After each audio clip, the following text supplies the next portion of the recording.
Assalamualaikum warahmatullahi wabarakatuh. Waalaikumsalam warahmatullahi wabarakatuh. Innal hamdalillah nahmaduhu wa nasta'inuhu wa nastaghfiruh wa na'udzu billahi min shururi anfusina wa min sayyiati a'malina. May yahdihillahu fala mudhillalah wa may yudlilhu fala hadiyalah. Asyhadu an la ilaha illallah wahdahu la syarikalah wa asyhadu anna Muhammadan abduhu wa rasuluh. Ya ayyuhalladzina amanu taqullaha wa qulu qawlan sadida yuslih lakum a'malakum wa yaghfir lakum dzunubakum wa may yuti'illaha wa rasulahu faqad faza fawzan 'azima. Amma ba'd, fa inna asdaqal hadits kitabullah wa khairal hadi Muhammadin sallallahu alaihi wasallam wa syarrul umuri muhdatsatuha fa inna kulla muhdatsatin bid'ah wa kulla bid'atin dhalalah wa kulla dhalalatin finnar. Alhamdulillah, segala puja dan puji hanyalah milik Allah Azza wa Jal yang senantiasa mencurahkan kepada kita seluruhnya berbagai macam nikmat dan karunia-Nya, berbagai macam kasih sayang dan rahmat-Nya. Adik-adikku sekalian yang saya cintai, insyaallah ta'ala setelah beberapa hari tertunda pelajaran kita ini, insyaallah malam ini kita akan mulai lagi kembali. Jadi kita akan membacakan sebuah kitab yang teramat mulia, kitab yang teramat agung, dan kitab yang teramat baik untuk kita jadikan sebagai contoh teladan kita, yakni kitab yang membahas tentang sirah nabawiyah, kisah hidup perjalanan Nabi Shallallahu Alaihi Wasallam yang teramat indah, di mana jika seseorang itu tidak mengetahui, tidak memiliki pemahaman yang benar tentang nabinya, tentang kisah perjalanan hidup Nabi Shallallahu Alaihi Wasallam, maka tentu saja dia tidak akan bisa mencontoh Nabi Shallallahu Alaihi Wasallam secara benar. Baiklah, kita akan mulai melanjutkan pelajaran kita. Dan kita sudah masuk pada pembahasan berbagai macam strategi yang dilakukan oleh kaum musyrikin Quraisy untuk menggagalkan dakwah Nabi Shallallahu Alaihi Wasallam, dan di antara upaya-upaya yang mereka lakukan adalah melancarkan ejekan dan olok-olokan serta menggencarkannya, serta melancarkan tindakan-tindakan tersebut kepada Nabi Sallallahu Alaihi Wasallam dan kepada kaum muslimin. Dan sekarang kita sudah masuk di metode kedua yang dilakukan oleh kaum musyrikin dalam upaya mereka menggagalkan dakwah Nabi Sallallahu Alaihi Wasallam, yaitu tindakan atau tidak memberikan kesempatan kepada orang-orang untuk mendengarkan dakwahnya Nabi Shallallahu Alaihi Wasallam.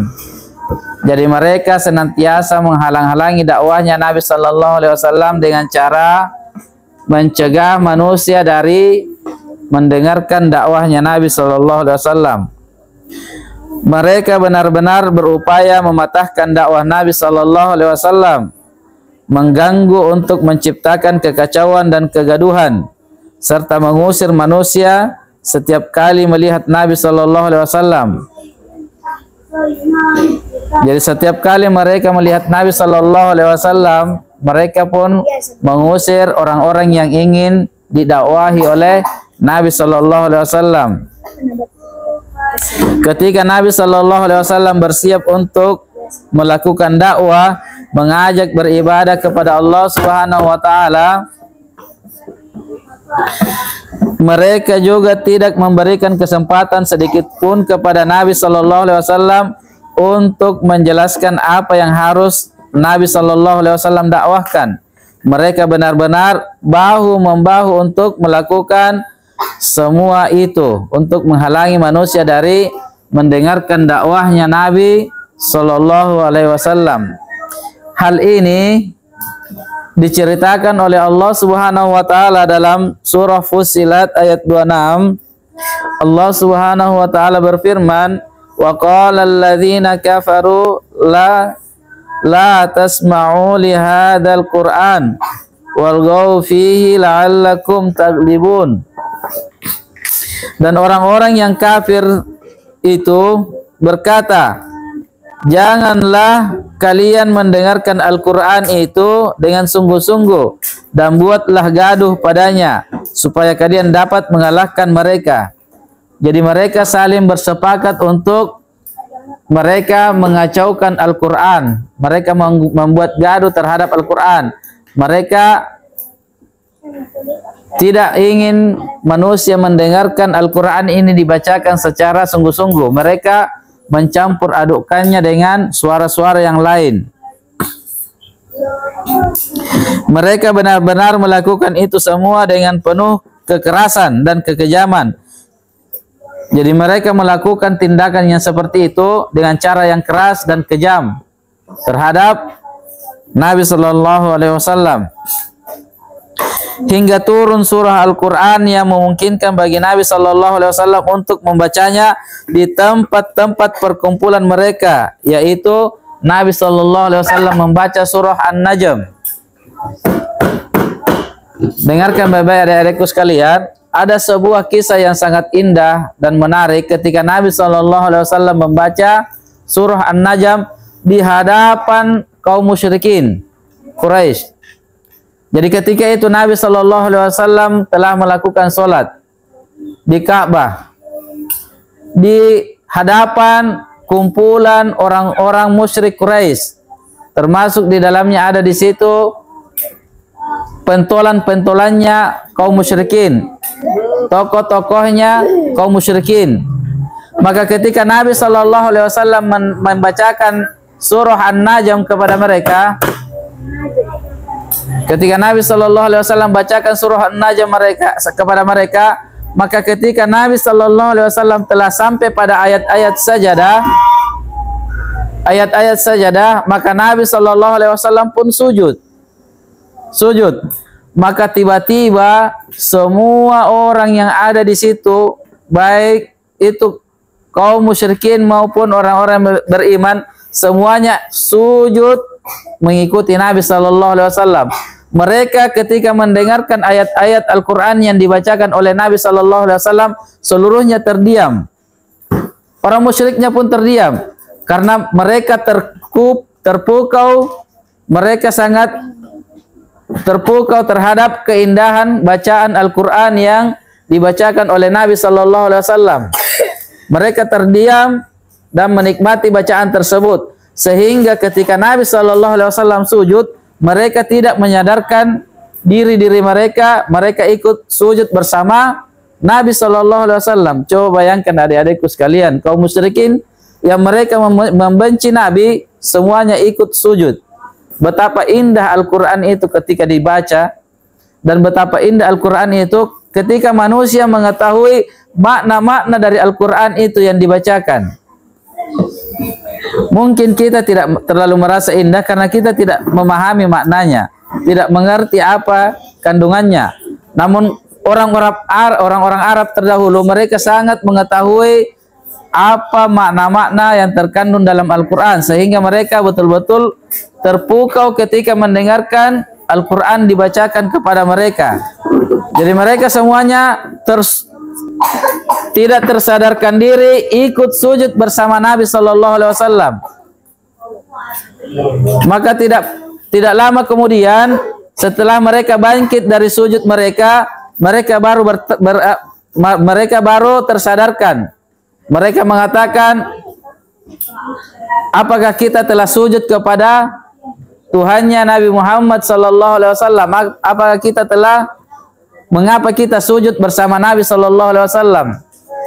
Sehingga berita ini terdengar ke telinga kaum muslimin yang berada di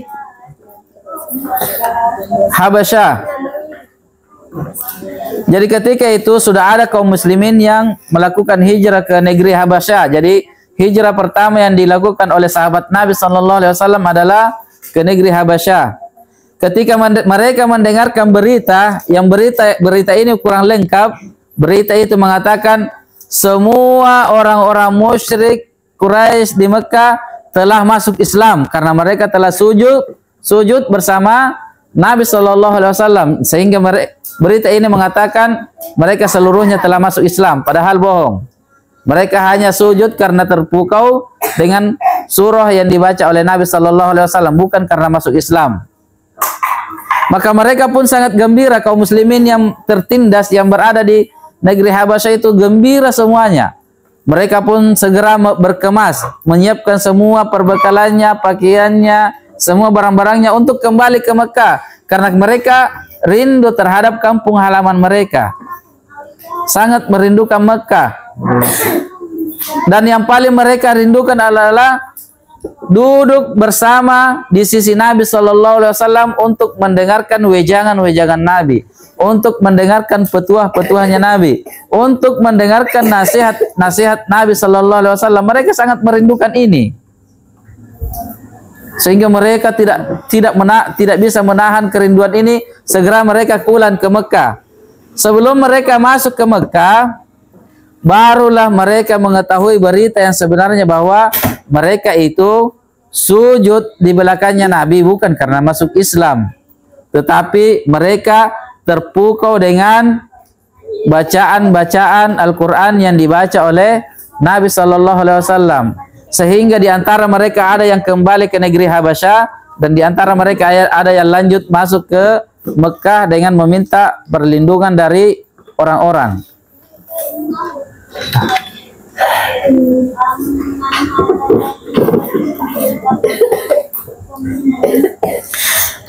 Dan itu terjadi pada bulan Ramadan pada tahun kelima kenabian.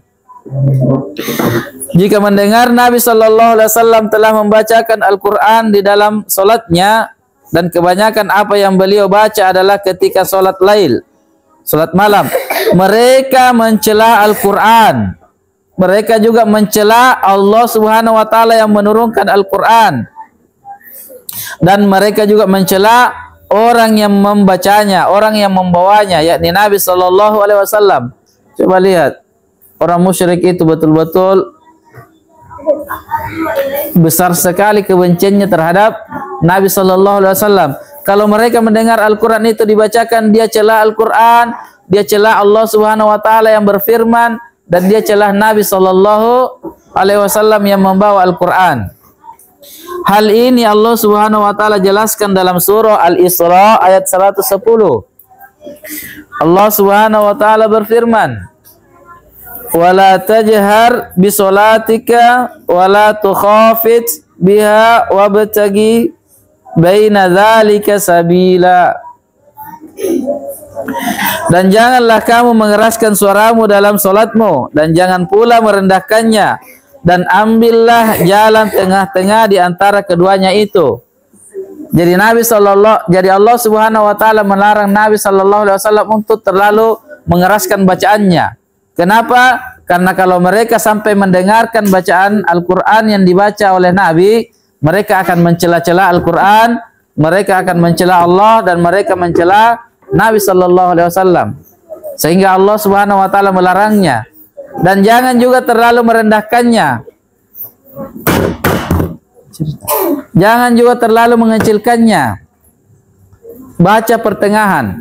Jangan terlalu besar berteriak-teriak, dan jangan juga terlalu kecil, pertengahan.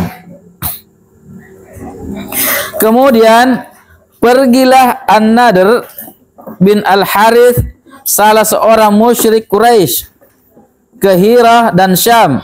Ia belajar cerita-cerita rakyat kepada orang-orang Hirah dan Syam.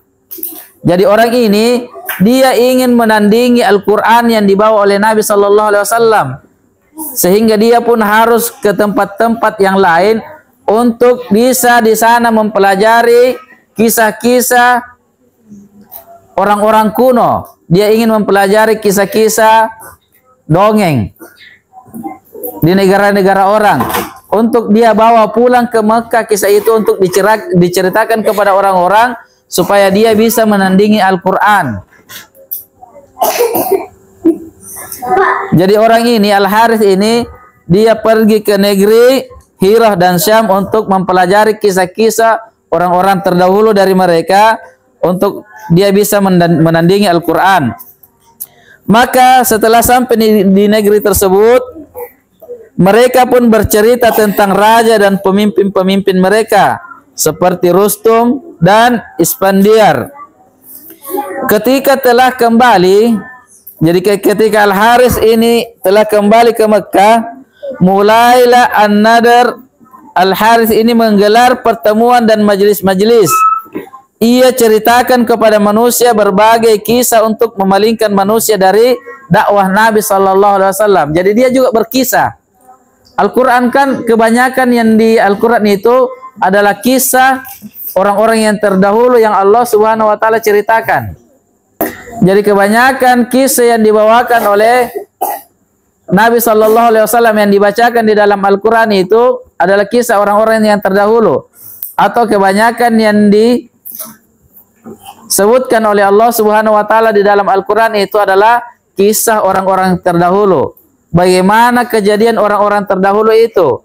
Apa akibat dari orang-orang yang menentang nabi-nabi Allah Subhanahu wa taala, dan apa balasan dari orang-orang yang senantiasa mengikuti dakwah para nabi dan rasul Allah Subhanahu wa taala.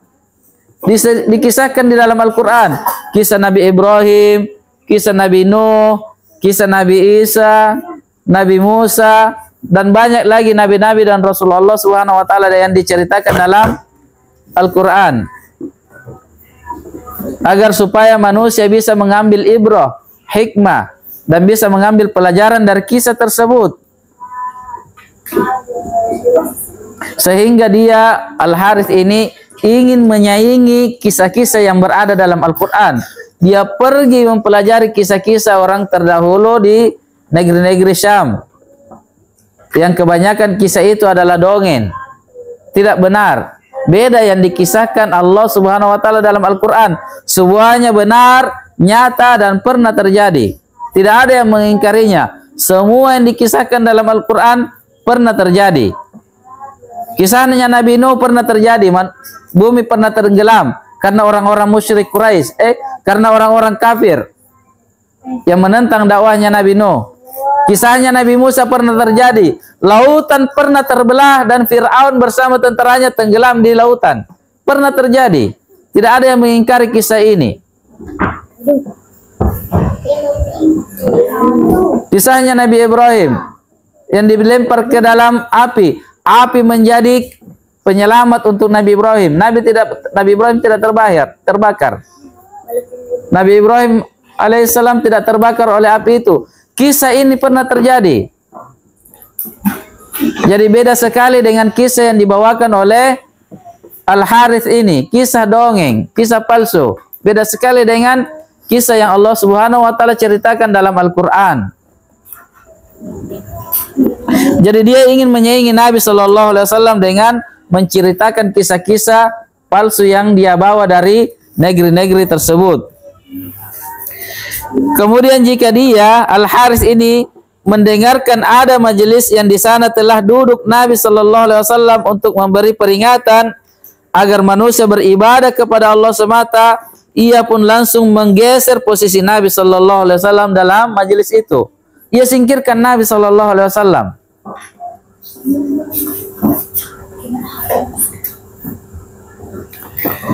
Lalu berkata kepada manusia, dengan dasar apa perkataan Muhammad sallallahu alaihi wasallam itu lebih baik dibanding perkataanku? Coba lihat caranya. Cara dia melakukan cara yang bodoh, persaingan yang tidak benar. Dia mengatakan kepada manusia, dengan dasar apa ucapan kisah atau cerita kisah yang diceritakan oleh Nabi itu lebih benar dari kisah saya. Padahal manusia semua mengetahui bahwa kisah yang dibawakan oleh Nabi yang merupakan wahyu dari Allah Subhanahu wa taala itu sebuah kebenaran, bukan kedustaan. Beda dengan kisah yang dia bawakan dari orang-orang yang dia pelajari. Tidak ada bukti pembenaran dari kisah tersebut. Kemudian ia juga menempuh cara lain. Selain dari dia mempelajari kisah dan menyampaikan kisah kepada manusia untuk menandingi Al-Quran, dia juga menempuh cara yang lain untuk menggagalkan dakwah Nabi Sallallahu Alaihi Wasallam. Dan cara ini adalah cara yang paling jahat, yang manusia juga banyak mengamalkan cara ini di zaman ini.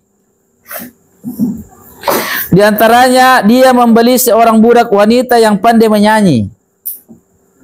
Dia beli seorang budak wanita yang pandai menyanyi, kemudian dia kepada siapapun yang ia dengar tertarik dengan Islam, dia selalu diajaknya kepada budak perempuan itu. Kemudian ia berkata kepada budak wanita itu, berilah dia itu hidangan berupa nyanyian dan minuman. Berikan kepadanya minuman dan nyanyikanlah untuknya. Ini semua lebih baik daripada apa yang didakwakan oleh Muhammad. Jadi coba lihat adik-adikku sekalian, di antara metode kaum musyrikin terdahulu ingin menggagalkan Nabi Sallallahu Alaihi Wasallam, dia menyibukkan manusia dengan nyanyian dan hiburan. Melihat misalnya orang perempuan yang joget-joget telanjang, akhirnya manusia itu tersibukkan dengan itu. Akhirnya mereka jauh dari mengingat Allah. Akhirnya mereka jauh dari mempelajari agama Allah. Disibukkan dengan hal-hal yang mengundang syahwat mereka. Dan di zaman ini juga terjadi. Di antara metode orang-orang kufar ingin menghancurkan Islam adalah mereka mempertontonkan para perempuan-perempuan yang bertelanjang di media-media, agar manusia itu lalai dari membaca Al-Quran, lalai dari berzikir kepada Allah, lalai dari mempelajari agama Allah Subhanahu wa taala, karena tersibukkan dengan media-media yang seperti itu. Dan ini sudah dilakukan di zaman dahulu, dan di zaman ini juga tetap dilakukan metode yang seperti ini dalam rangka mereka ingin menghancurkan dakwah Islam. Oleh karena itulah, adik-adikku sekalian pahamilah, dengan dasar ini disinilah kita mengambil pendalilan. Setelah ini Allah Subhanahu wa taala menyebutkan sebuah ayat yang mengharamkan musik dan nyanyian. Kenapa? Karena ini termasuk metode yang dilakukan oleh manusia untuk menggagalkan dakwah Islam, untuk membuat manusia jauh dari mengingat kepada Allah, jauh dari berzikir kepada Allah, sehingga musik dan nyanyian itu Allah Subhanahu wa taala pun haramkan. Semua ini Allah Subhanahu wa taala ceritakan dalam surah Luqman ayat 6. Dalam surah Luqman ayat 6, Allah Subhanahu wa taala berfirman, dan di antara manusia ada orang yang mempergunakan perkataan yang sia-sia untuk menyesatkan manusia. Ada orang di antara manusia, ada orang yang menjadikan sebuah perkataan yang sia-sia untuk menyesatkan manusia yang lain. Apa yang dimaksud perkataan yang sia-sia ini? Itulah musik dan nyanyian. Para ulama mengatakan yang dimaksud ayat ini adalah musik dan nyanyian. Untuk menyesatkan manusia dari jalan Allah tanpa ilmu dan menjadikan jalan Allah itu sebagai bahan ejekan, mereka itu akan memperoleh siksa yang menghinakan. Besar sekali murka Allah Subhanahu wa taala, sampai-sampai Allah Subhanahu wa taala mengancam orang-orang yang seperti ini orang-orang yang melakukan hal yang seperti ini, mereka itu akan memperoleh siksa yang menghinakan. Disiksa dan dia terhina dalam keadaan siksaan tersebut. Di mana dia disiksa? Di neraka Allah Subhanahu wa taala. Adik-adikku sekalian, jadikan ini pelajaran. Jangan mau terlena dengan budaya-budaya orang kafir, apalagi budaya itu adalah budaya yang tujuannya menghancurkan orang-orang Islam, menghancurkan dakwah Islam. Dan jangan mau ikut-ikutan dengan mereka, ikut juga memutar-mutar musik, ikut juga bernyanyi-nyanyi. Islam tidak seperti itu. Di mana kita pernah mendengarkan riwayat bahwa Nabi bersama para sahabatnya pernah bernyanyi, pernah musik-musik. Tidak kan? Kita orang Islam, kita anak Islam, siapa yang kita contoh? Nabi kita, Muhammad sallallahu alaihi wasallam. Sebagai anak-anak yang mencontoh, sebagai orang-orang yang beriman dan mencontoh Nabi, hendaknya dia senantiasa menjauhi hal-hal yang Allah Subhanahu wa taala murkai. Karena Nabi sallallahu alaihi wasallam itu adalah manusia yang paling menjauhi hal-hal yang Allah Subhanahu wa taala murkai. Dan di sini ancamannya sangat keras, ancamannya sangat besar. Mereka itu akan memperoleh siksa yang menghinakan, neraka Allah. Maka hati-hatilah dari perbuatan demikian. Jangan mau mengikuti langkah-langkah orang-orang yang ingin menghancurkan Islam. Jangan mau mengikuti orang-orang yang dilalaikan oleh ayat-ayat Allah. Jangan mau mengikuti orang-orang yang jauh dari tuntunan-tuntunan ajaran-ajaran Nabi sallallahu alaihi wasallam.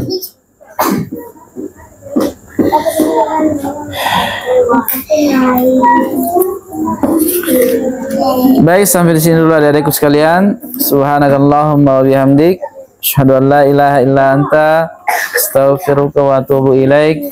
Assalamualaikum warahmatullahi wabarakatuh.